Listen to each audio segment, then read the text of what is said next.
Good afternoon. Thank you for joining us. And yes, we are still experiencing the cold, bitter, frigid weather. Well, from your home to cars to your pets, we have got you covered with cold weather tips. And you can call in with your questions. I'm Michelle Eliot. Welcome to BC Today.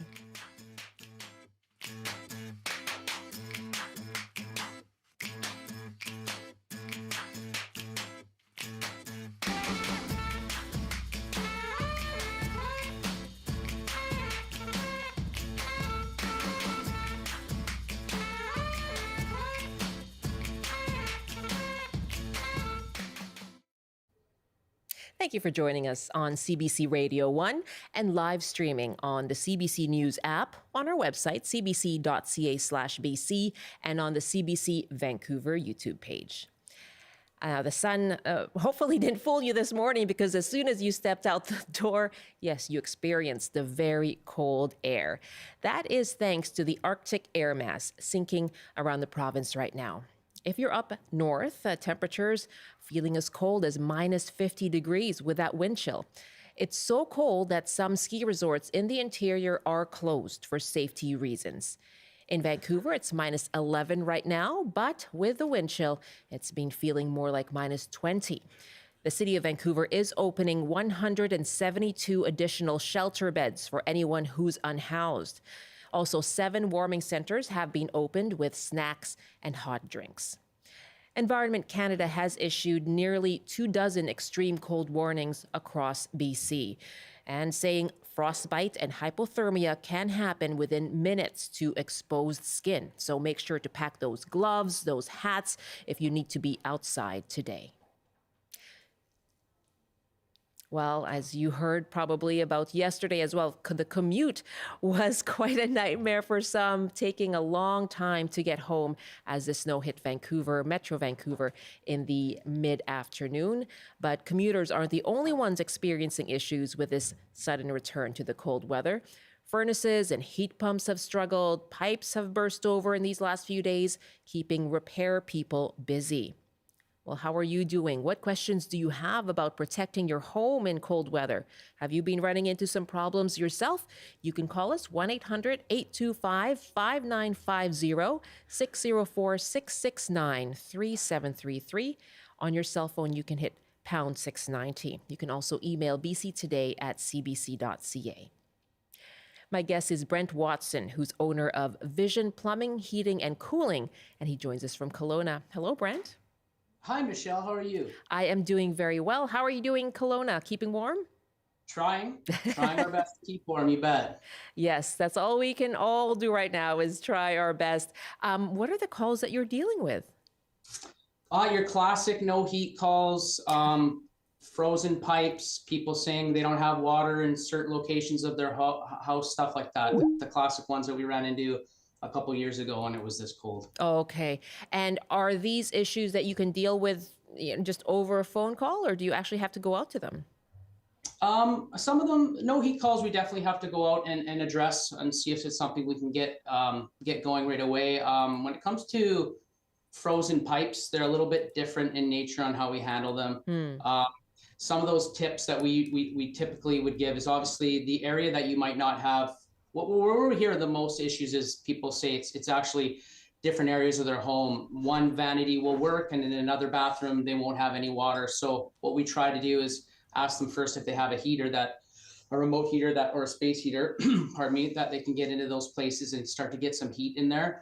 Another tip and a trick is to open a faucet. Now, it's best to be home when you're going to open a faucet. And the reason is this, and this is a keynote that listeners have to listen to, is if you're going to open a faucet to get air into there and to hopefully, once that area starts to get some heat and starts to loosen up that frozen pipe, it'll start to, drip and drizzle a little bit and then hopefully let go and start to flow. Mm-hmm. If you're not home, some of these drains in your home might be slow drains. Like you might have that sink that if you leave it open slowly or surely that starts to back up. Right. If you don't know that, there's been times where people have done that and left, and at the time their pipes were frozen, but as they were out at the grocery store, they de-thawed, and now they've started to drain, and those slow drains started to back up and spill over and start to unfortunately flood their home. So if you're going to leave a faucet open to have hopefully relieve that frozen pipe, make sure that you are at home. Now, if that's something where you can't be at home, then we suggest opening that faucet just to be enough that it would be a drip. And a drip's going to take a long time to fill a vanity, typically the entire day. So if there's in an instance where you can't be home for sure, but you want to open that faucet, just a little bit, just enough so there'd be a drip, just to get some air in there. Okay. And if you are home and you're able to run that faucet a little bit harder, how long typically would you do that for? It really depends. It really depends on first where the location is. Is this frozen line exposed to your concrete wall, to your frost wall? Is this in a basement where it's always cold? So typically you just have to take a look at, is this an area where it's already always cold? In the summer it's in a basement, it's always cold. So those areas are going to take much longer than others.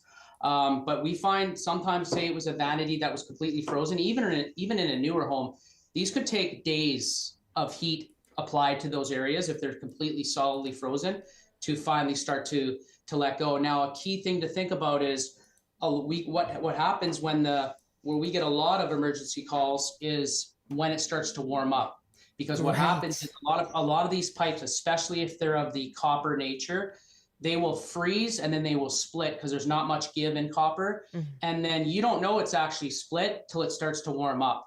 So what I tell people, if they've had issues where they've experienced frozen pipes or where they're not getting water to locations they typically would, they need to typically call a plumbing company to come inspect to see if any of those lines have been split. Because what will happen is when that starts to warm up, if some of those lines are split, you will then have leaks, and sometimes major leaks. And if you're not home when this happens, it could be disastrous, right? Okay. So planning ahead as well, because just because your pipes haven't burst during the cold weather, you're not quite out of the woods yet.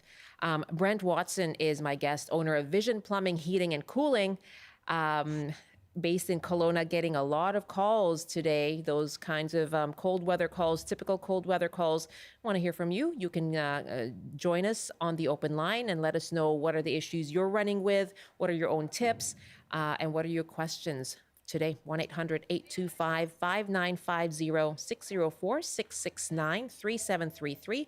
You can hit pound 690 on your cell phone, protecting your home during this cold snap. Garnet is on the line in Vancouver. Hi, Garnet. Hi, how are you guys this morning? Staying warm, thank you. How about yourself? Not too bad. 60-year-old Vancouverite and did live in Edmonton for 5 years. I am absolutely shocked. I've never owned a home. I've always been a lifelong renter. I am shocked at the number of people that own homes and have no conception that when it comes to winter, you should be purging your outside lines of water. If you've got a line that's like the gentleman's saying, that's copper running through the garage to an outside hose, or if you've got an outside faucet, you should be taking your plastic hoses off, putting them in a garage after they're being drained of water. You should be wrapping those taps in a cloth and a plastic bag, or going to Rona and buying a styrofoam cup.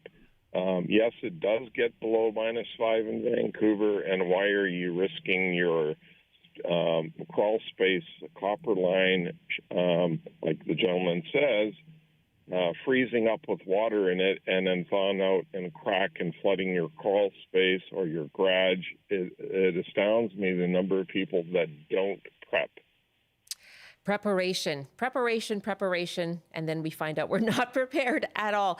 Garnet, thank you so much. I can see Brent actually nodding as you're speaking over our Zoom connection here. Common sense that, when things are going to freeze, that, you go outside, you put some cardboard or a cloth on your car windshield. And, I got a good tip there. This is a little side. The number of people I see in the morning scraping, mm-hmm. I laugh because I just get a jug of slightly warm, cold water, and I go out and I pour it on my windshield, and I'm driving away, and I've done this in -37 weather in Edmonton.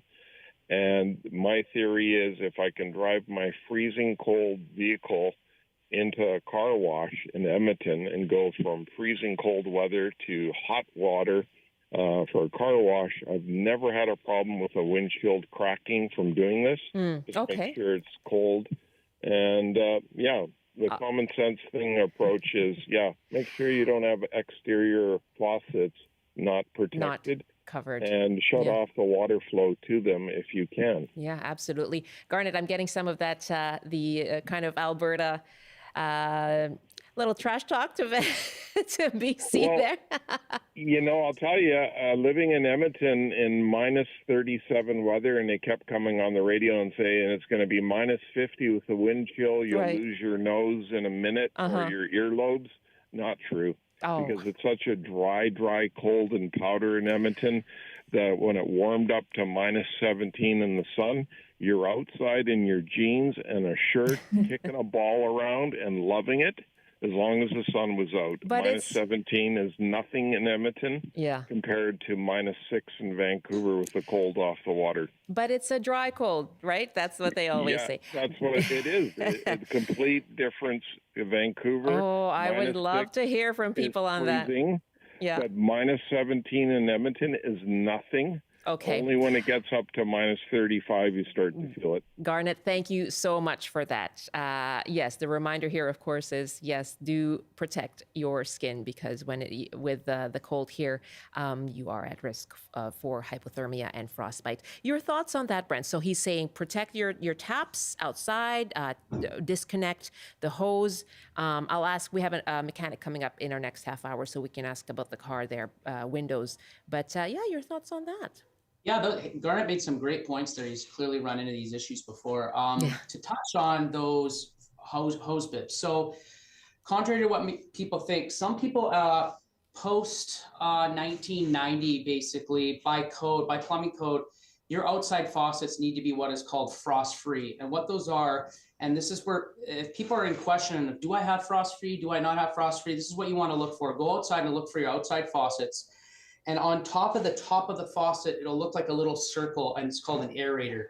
Those are frost-free, and how they work is they have a stem that can be 6 inches, 8 inches, 10 inches, 12 inches long. That stem protrudes inside into the warm space of the home, and that is actually when you turn your water off or on, that stem expands into the house, and that's where it actually turns off and on. It's not right at the handle on basically the outside of the house, so it's actually there's no cold water that has the opportunity of freezing. So it's actually always in the warm space.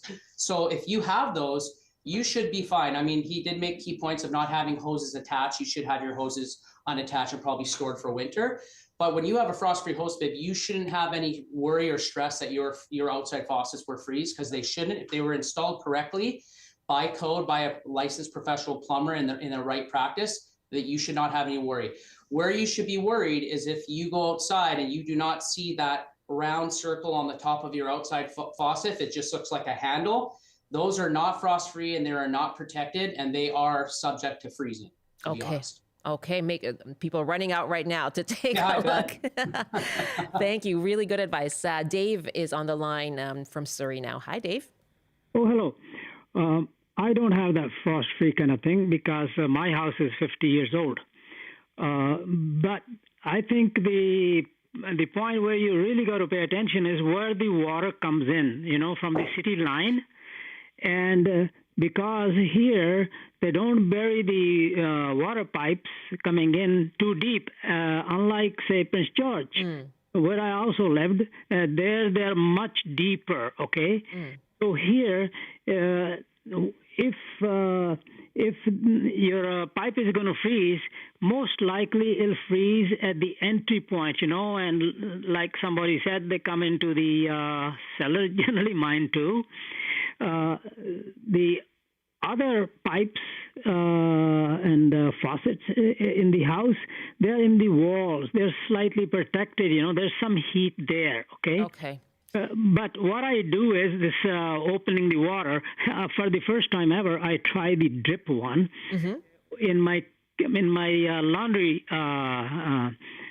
sink, I opened only a little bit. I guess it was enough. When I went back to check it a couple of hours later, it wasn't dripping. But also consider how often somebody gets up in the house during the night to go pee, for example. Flushing the toilet, okay?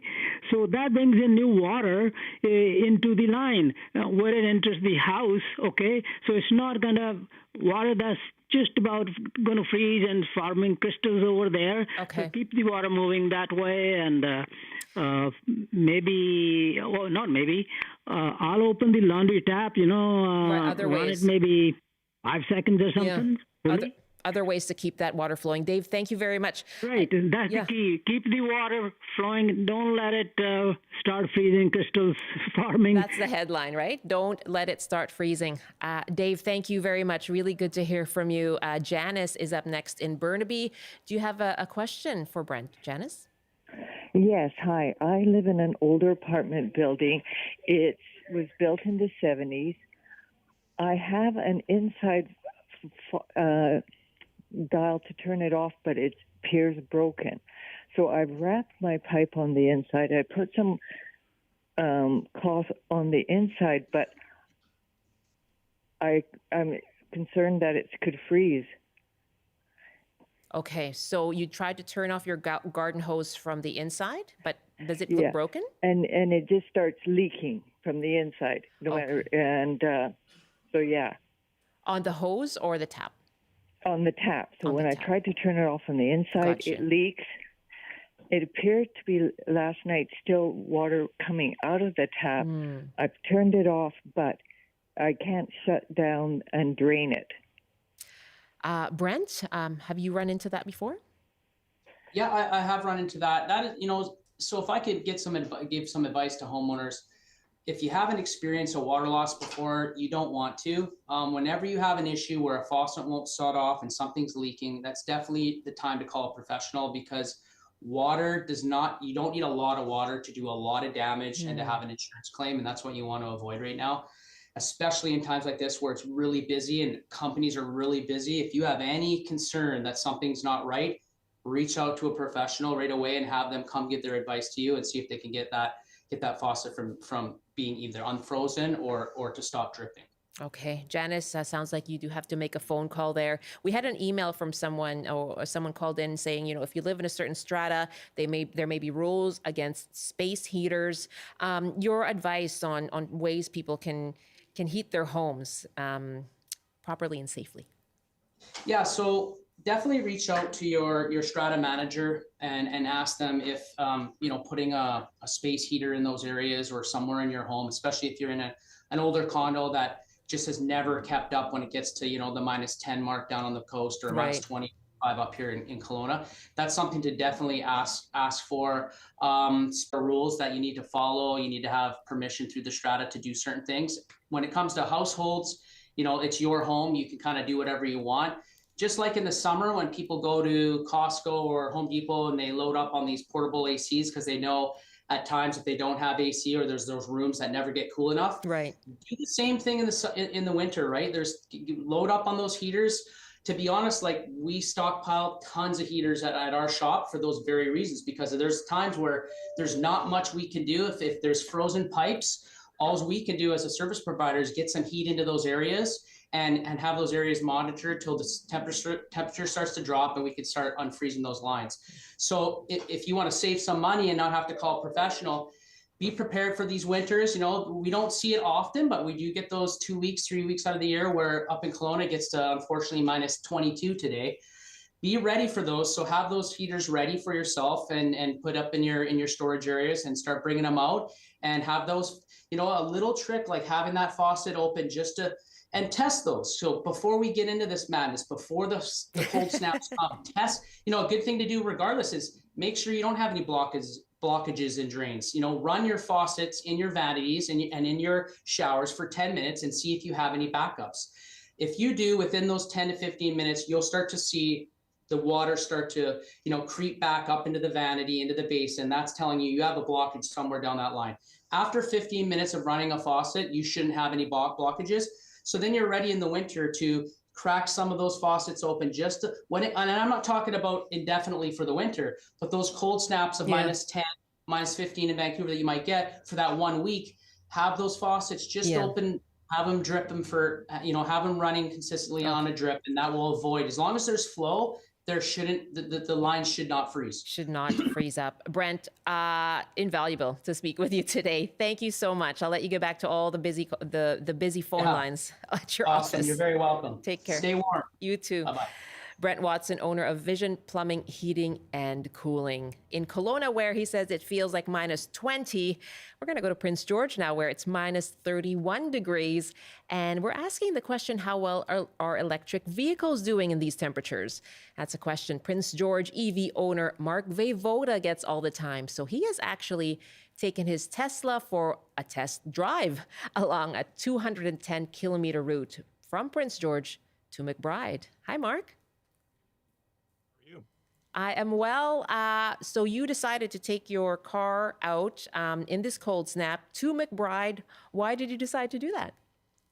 Yeah, I get the question often from people up here in the north. How does it handle in the cold? You drive down to Vancouver and you see every 5 seconds there's an EV there, but up here it's not exactly the same. So I just kind of wanted to put the argument to bed. Okay, so how did it do?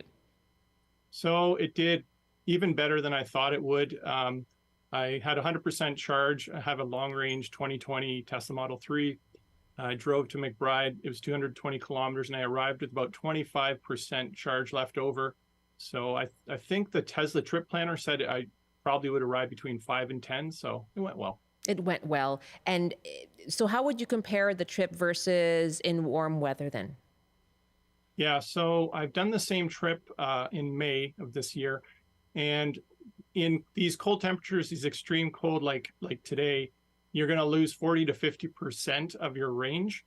But when your range is close to 500 kilometers, it really doesn't matter. So driving to McBride, which is, probably one of the more remote places to drive from here, it all worked out just fine.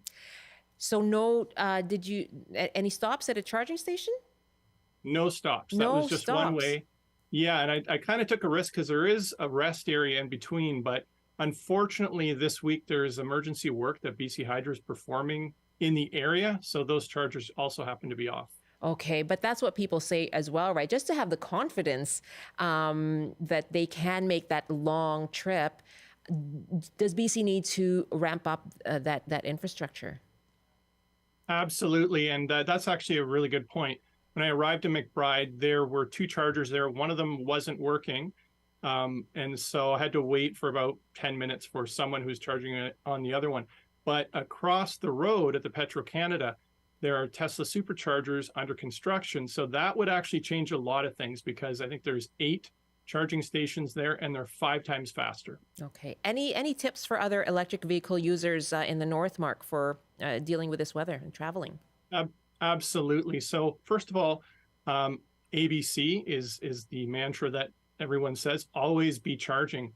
So when you come home, you plug in and it will keep your cabin nice and warm. So if you're going to go on a road trip, preheat your cabin, right? That's just less energy you're going to burn on your trip. The other thing is if your EV has the option to precondition your battery, that's going to save a lot of time because what that does is it preheats your battery en route to the next charging station, which means you're going to get a lot faster charge. It's going to be more efficient. So definitely that. Beyond that, really, the one negative thing on these long road trips is worst case scenario is probably just going to take longer because when it's colder, if it's a slower charger, if your battery's cold, it's just going to take longer. Mark, glad you were able to make that trip safely and well. Thanks so much for joining us and telling us about it. Glad to do so. Thanks. Mark Vejvoda, Vice President of the Prince George EV Group. It's now 12:30, 1:30 in the Mountain Time Zone. You're with BC Today. Well, that abrupt change to colder temperatures, certainly a challenge for many plants. We spoke about this on last Friday's program, and here was the advice, again, from Master Gardener Brian Minter. Any of your tender plants that you would have would take a light frost or so on, they've got to be in a protected spot. Wherever you can find room, hopefully where it can be cool and get lots of light, but get anything tender over the next few days protected so they won't get that severe frost. That's certainly number one. Number two, those of you in balconies, and if that's all you have, it's more difficult to find locations, but sometimes wrapping them up with the proper material. And Michelle, I'd like to dispel one myth right now. People for years have been using burlap to protect plants. And unfortunately, burlap has no degree of winter protection. It really doesn't have. Whereas the frost blankets that we keep talking about, a product called Insulate, most garden places that do have this for folks to pick up, it has a 5 to 10 degree Celsius difference. And that's what you really need. You need something to wrap around your plants that is going to give them the proper insulation. Master Gardener Brian Minter speaking on last Friday's program. You can watch his advice in full on demand on our CBC Vancouver YouTube page. Just look for last Friday's edition of BC Today. We'll continue with all the cold weather tips in our next half hour, this time with an auto mechanic asking you, how is your car doing? What are your questions? You can call us now, 1-800-825-5950 or 604-669-3733, pound 690 on your cell phone. That's all coming up in a couple of minutes.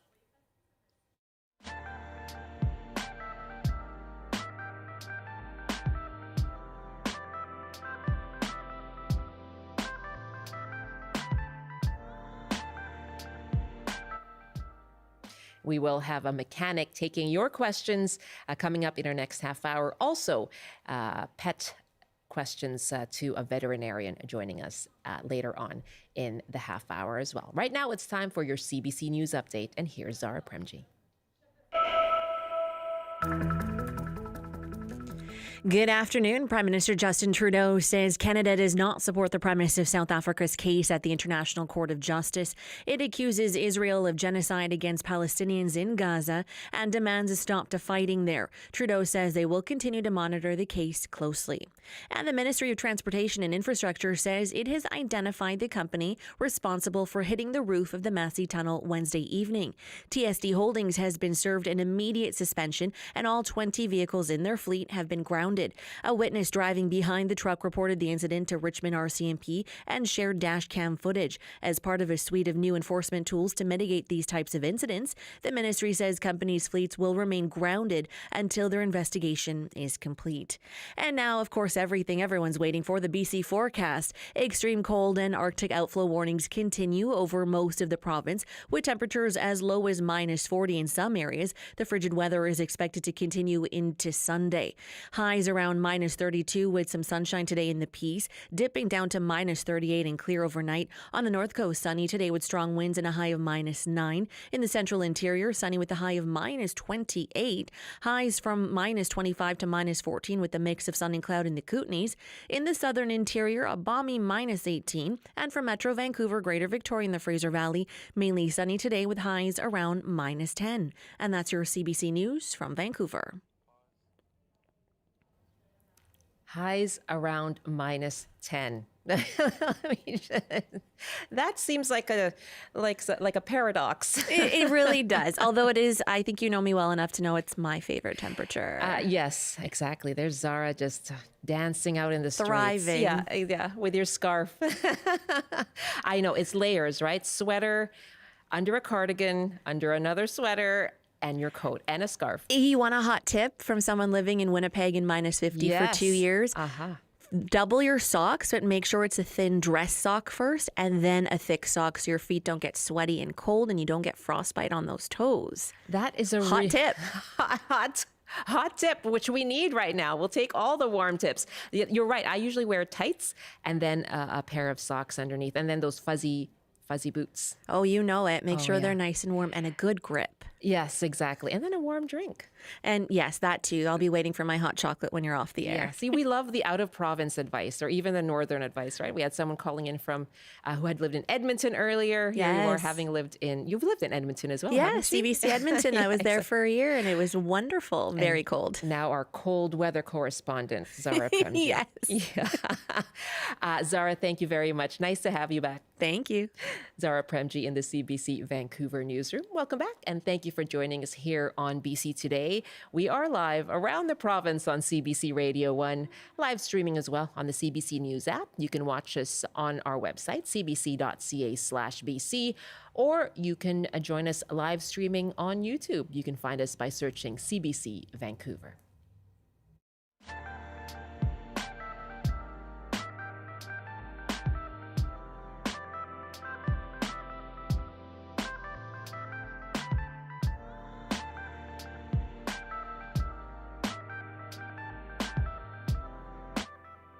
Okay, from cold weather fashion to cold weather and cars now. Those temperatures can do a number on your vehicles. Well, let us know, how is your vehicle doing? What are some issues you've run into? And what are the questions that you have? You can dial us up, 1-800-825-5950, 604-669-3733. You can hit pound 690 on your cell phone. By email, you can reach us at bctoday@cbc.ca. My guest is Leah Galanders, owner of Leah's Automotive in North Vancouver. Hello to you. Hi to you. Nice to have you with us. How are things in North Vancouver? Oh, I mean, it settled down a little bit. Yesterday was complete chaos over a few centimeters. It was pretty exciting. Yes, I heard there were a lot of issues on the upper levels highway. Oh yeah, people were sliding everywhere, Oh my goodness. and yeah, it took one of my employees 5 hours to get just over the bridge. So Wow. yeah. It's like clockwork, isn't it? As soon as that weather hits, people in in Metro Vancouver just are at a loss. What are some of the ways, though, that their cars are being impacted? One thing I just always want to mention is, and it's the one thing everyone always says, but it's check your tires. Like a Yeah. lot of these newer cars come with summer tires. They don't even come with all seasons anymore. So if you're not sure, just at least make sure you at bare minimum have some all seasons, because those summer tires will really leave you sliding in days like yesterday and today with the ice. Yeah, and what about the tire pressure? Does that get affected as well? Whatever tires you do have? Oh yeah, totally. Tire pressures, definitely it drops down a little bit in colder weather. So you want to just make sure that you're topped up to where they're supposed to be. A little bit lower PSI is not the worst thing in colder weather like this, because it does create a little bit more traction. But I mean, I'm just talking about a couple PSI. So make sure you're at spec, because an overinflated tire is going to cause less traction.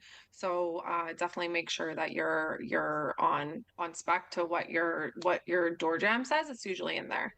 Okay, make sure to check that. That's really interesting. Make sure it's not underinflated and not overinflated as well. You know what? We have A lot of Go ahead. Go ahead. sorry, a lot of times people fill up their tire pressures to what it says the maximum pressure is on the actual tire, but that's like absolute max. It should be in your door sill of what the pressure is supposed to be. It's not the one that's stamped on your tire. Really good advice. Leah Galanders is with me from Leah's Automotive in North Vancouver. You can call us. Let us know, how is your vehicle doing in this cold weather, and what are some issues that you'd like to talk about, or questions that you'd like to pose. 1-800-825-5950, 604-669-3733, and you can hit pound 690 on your cell phone. Rob is joining us from Vancouver. Hi, Rob. Do you have a question? Oh, hi. How are you? I am well, staying warm. How about yourself? Staying warm also. Basking in the sunlight on the other side of a window. That's right. It is nice, isn't it? Yes. My question is oils. The difference between synthetic oil and a regular oil. Like, why would you go to synthetic, or why would you stay with regular oil? I'm not really understanding which is better and which is longer lasting. Is it price point, or what's the difference? That's one question. The other one I have is about radiator fluid. Like, what's better? How often should you change out your antifreeze? Like, I'm going on 4 or 5 years on the same stuff, and should you change it, or what? So okay. Those are my 2 questions. Really good questions, Rob. Thank you very much. So synthetic versus regular oil, pros and cons? So synthetic oil, I mean, in these temperatures, if we're talking about temperature and weather right now, it's more about a viscosity, like what the thickness of the oil is. But a synthetic oil, it performs better all around. It lasts longer. It is a little bit more costly, but you can go a little bit longer in between your services. So I would definitely go the synthetic route. Most newer cars do take a synthetic oil just from factory. Everything's running turbos and everything's really tight specification nowadays. And I'm talking like as of 2006 newer. So um, yeah, it's always better to run a better oil. Synthetic does perform better in the colder weathers as well. Um, for coolant, I actually just had a question the other day about somebody was topping up water in their coolant, which is okay in a complete emergency situation. And if it's just a little bit of cup of water, then fine. But you got to make sure and you remember that if you did that, you should be flushing it out for sure, especially when it gets to temperatures like this, because your radiator can crack, your engine block can crack, it can turn into a whole big thing. Everything is so sensitive in these cold temperatures. Does Wow. that answer it? Yes, I think so. Oh my goodness, yeah. Just you don't want that headache, do you? I want to go to Matt in Port Moody because this is the question I think on everyone's minds. Hi, Matt. Oh, hello there. Let us know, what is it that you'd like to ask Leah? Yeah, last night was a real kind of a tough run with trying to get home, and took hours to actually get back. And it seemed like a bit of a skating rink, but it seemed more like everybody, including myself, was actually quite panicked. And luckily, I didn't, run into anybody. But I can't say it's the same for a lot of other people that that I had the displeasure of driving with. So, how do we avoid that type of thing from happening? Is there a way, maybe a course or something that one can do when they're not used to driving in snow, and preventing it from turning into total pandemonium or cardemonium? Cardemonium. Oh my goodness. My one thing I have to just come back to and circle back is tires. And people think because they have studded tires, you're doing better. But a lot of the time when you're driving in the city, studded tires are really just for ice and for deep snow. So if you're running a studded tire, you're actually going to slide and stuff more than you would with a regular winter tire. So something to keep in mind. The other thing is don't panic. I don't know why all of a sudden everyone's just panicking as soon as that snow falls, everyone wants to get somewhere really quickly, and it's just take it easy and let your car warm up, let your tires warm up, let everything just work the way it's supposed to work, and relax. Slow and steady. Matt, Slow and steady. I'm with you. Yesterday too, I got caught in it, and it happened so suddenly around in mid-afternoon. But I slid for a little bit there, but just went back to where I could see there had been tread already from previous cars, and just stayed slowly on that path. But I did see, of course, 2 cars pulled over to the side and drivers exchanging numbers because it's cold in Vancouver. That's what happens. But really good question, Matt. I imagine you weren't the only one. Glad you got home safe and sound. Ranan is our next caller now in West Vancouver. Hi, Ranan.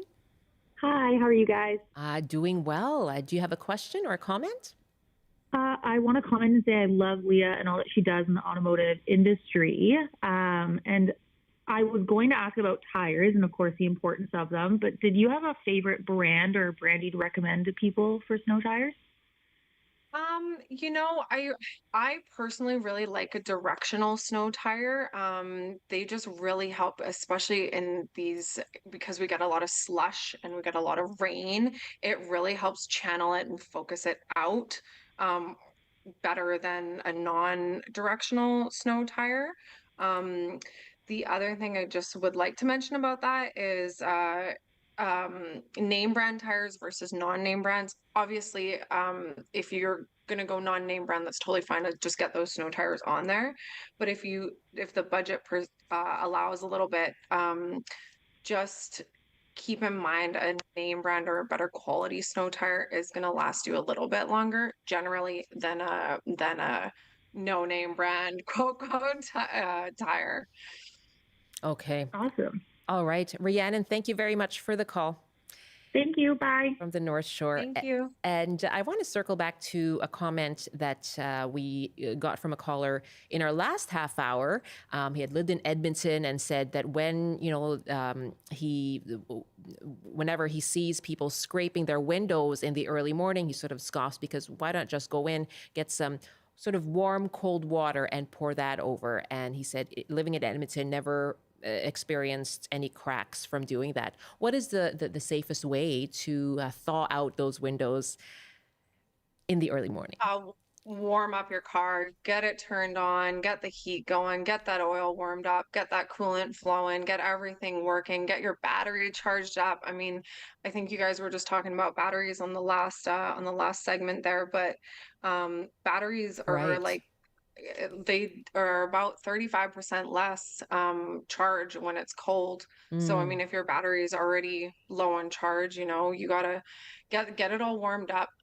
I have seen people pouring hot water on the windshield, and I just like I think it's totally wrong. I mean, I've obviously never seen one crack, but I have pouring hot water into a cup before, and it shattered the cup in my hand. So I mean, it's got to be the same thing for a window. And if at worst case, if somebody wants to argue that, I mean, it's just better to warm up your car anyways before you get driving. So just get it warmed up, get that defrost on, and hurry up and wait. That's what we like to do. So yes, exactly. So get out there early on. Give yourself time to warm everything up. Totally. Yeah. It's just better all around for everything. Yeah. Time, patience. I think that these are words to live by right now. Leah, what a pleasure to speak with you. Thank you very much. Oh, thank you guys too. And everyone drive safe out there. It looks to me like you're in your garage. Are you warm enough in there? Yeah, it's all right. I got some heat in here, so I'm good. And I'm staying busy, so I'm all right. What a lovely classic car you've got behind you there too. Thank you. Thanks so much. Have a great weekend. Thank you guys. Leah Galanders, owner of Leah's Automotive. Thanks so much to our callers there as well. It's 12:47 now, 1:47 in the Mountain Time Zone. We've taken you through home tips, tips for your vehicles, and now your furry pets. Our four-legged friends, of course, we can't forget that we need to take care of them, of course, during this cold weather. So we are taking your questions on how to best take care of your pets in the cold. Our numbers again are 1-800-825-5950, 604-669-3733, and you can hit pound 690 on your cell phone. By email, you can reach us at bctoday@cbc.ca. And joining me now is Dr. Adrien Walton from Dewdney Animal Hospital. Hello, Dr. Walton. Nice to speak with you again. Good afternoon. Good to see you again. Are you getting many calls from pet parents? I wouldn't say so much today. A lot in the last couple of days with the what's the word I'm looking for? With the weather results coming in. So we've had a lot of people asking questions, and so we're glad to answer any question people have. What are the questions you're getting the most? Well, the first one, especially living out in Maple Ridge, is people reporting people's dogs being left outside. And one of the things I always remind people is, while this is really cold weather for us, there's a lot of dogs out there, Huskies, Malamutes, a lot of our guardian dogs, that to them, this is the best time of the year. So always keep in mind the breed. Some dogs actually do like to be outside. Yeah. And the big trick is, the rules are, if they want to be outside, that's great, but they have to have access to shelter. And if they're left outside and tied up outside, that's a problem. But if they have the opportunity to go into a warm spot, but they prefer being out in a snowbank, that's absolutely fine. Okay. And so I know certain breeds actually want to be out there, but what about keeping them warm? Should we be putting sweaters on them and things like that? And again, it depends on the breed. So if you have something like a small breed dog that loses heat really quickly, or a dog with a very short coat, those are the dogs that really could use not just a sweater, but also booties, because they're going to lose a lot of heat through their feet. So it's a good idea to prepare advance for cold weather around here, so that when you do have to take your dog outside, he's not going to be shivering. Okay. What are some signs that you should be looking out for that, yes, it is time to get to some shelter? The big one that you're going to see is twofold. The first one is shivering. Dogs don't shiver normally, so it's a good indicator that they're cold. But the other one is if they seem to be sore in their feet. We've got two problems. One, the cold ground, but also we have ice and people spread salt, which will get into the paws and cause irritation. So when you do come back in, make sure that you wash the pads so that they're not only getting rid of the salt, but you can also just check and see if there's any cuts or scrapes. And what about, we've been talking about dogs, what about cats, and what about other animals in our lives? So one of the things I recommend for everybody, especially if you have feral cats in the neighborhood, put out a cardboard box, fill it with straw, not blankets if you can avoid it, and just make sure that they have a warm spot. We also have to think about the birds. So if you have a bird feeder out, maybe switch to suet where there's a little bit more calories for them. And if you do, there are still hummingbirds out there. So make sure that you have, if you're going to have a hummingbird feeder out, that there's some type of warming unit to keep the liquid and not frozen. And if you are concerned, bring it inside so that the birds don't try to land on it and get stuck to the feeder. And just in time, we actually have a call about hummingbirds right now. Dr. Adrien Walton is with me from Dewdney Animal Hospital in Maple Ridge. And you can call us too with your comments and your questions about caring for our pets in this cold snap. 1-800-825-5950, 604-669-3733. And hello to Jillian in Port Alberni. Hi, I'd just like to second everything your guest just said and maybe add a couple of points. Anybody who lives where hummingbirds don't migrate really needs to be aware of their tiny little high metabolism bodies. And one point for certain is do not increase the sugar content of whatever you're putting in the feeder because it can literally kill them. Just stick with the regular 4-to-1 ratio. And if you don't have a heater, then you need probably 2 feeders at least and rotate them constantly. I've already changed out my feeders 3 times today because they're freezing solid very quickly. Right now we're at 0, so it's going to be okay for a little while. Right. Absolutely. Excellent advice. Yeah. Anything else, Jillian? No, just take care of the hummingbirds. Keep the feeders clean, of course. And the one thing with heaters, there's a greater chance that the fluid may get moldy. So be sure to boil the water before you add the sugar. I learned that the hard way this summer. I've never had mold before, and the 2 times that I got lazy and just warmed the water, the feeders were crawling with mold, and a heater, of course, will keep the temperature up where the mold can take effect. Right. Wow, Jillian, it sounds like you're doing a lot to care for the hummingbirds. They're sweet. Yeah. Thanks so much for the call. Go ahead. She actually makes a very good point about keeping them clean. We still have avian influenza in the area, so it's very important that you tidy up the area. Make sure that all of your feeders are sterilized as much as possible to try and reduce the spread of any diseases, but hummingbirds especially. Yes, and that sugar content in the water as well? Excellent advice. Yeah. Okay. Well, thank you very much, Jillian. They are sweet, aren't they? The water, we don't want them to be too sweet. Don't want that water to be too sweet. Jillian in Port Alberni. Our number again is 1-800-825-5950, 604-669-3733, and pound 690 on your cell phone. Your questions about caring for our pets amid this cold weather. And Adrien, what about, so we're inside, and just spending time with our pets. What can we do to make sure that they are comfortable and healthy and warm? So one of the things that we've actually seen quite a lot over the last few years is people whose dogs lie too close to the fire and causes damage by either burns, or we actually see dogs with eyes dried out. So make sure that they are far enough away from any fireplaces that they don't get injured. The other thing is, during these times, you may find that dogs need more food than normal. So make sure they get plenty of food, plenty of water, especially if they're spending a lot of time outdoors, because even a short run outside or a walk outside is going to burn up a lot more calories now than a few days ago.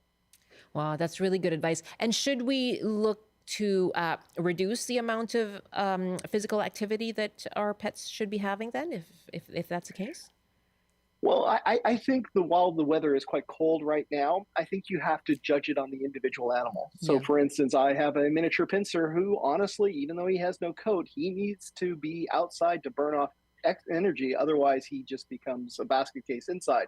Meanwhile, I've got a pug that has a smushed in face, and those dogs can't cool down or heat up easily. So the smush face breeds, the flat face breeds, actually can get more cold than other ones because they don't have the ability to thermoregulate. So you got to judge it by the individual dog. But honestly, if you've got like an Alaskan Malamute, this is a great time to go outside and enjoy the weather that they were built for. There you go. What are they built for? A colleague of mine who has a pug mentioned that, you shouldn't take out your any dogs with flat faces. So just you are able to, but just for a restricted amount of time. Yeah, I literally just take my pug outside, let them do their business, and bring them back in while the min pin would happily stay out there for the entire morning. Yeah, and then go in the fire, sit by the fire, and damage his eyeball. That's just the way my dog is. Oh dear. Let's take one last quick call here from Michelle in Gibsons. Hi, Michelle. Hi there. Just a quick recommendations on inexpensive and handy ways to keep your hummingbird feeder thawed instead of doing a constant rotation all day that you miss. I have one of those desk electric cup warmers. I put that outside on a patio side table with an inverted pie plate over it to keep it from getting wet and sticky. And it's against the house under the eaves. And I put the hummingbird feeder right on it. I have those round ones that look like a flying saucer. Yeah. And the other one is a bed of a heating pad. Same sort of thing. As long as they're in the dry, up against the house. Good stuff. Do that. Just make sure they don't get wet. Very resourceful. Michelle, thank you so much. I love how people are caring for the hummingbirds. That's Michelle in Gibsons. Dr. Walton, thank you so much for your time. Oh, thank you. Have a wonderful day. Have a great day to you as well. Dr. Adrien Walton with Dewdney Animal Hospital.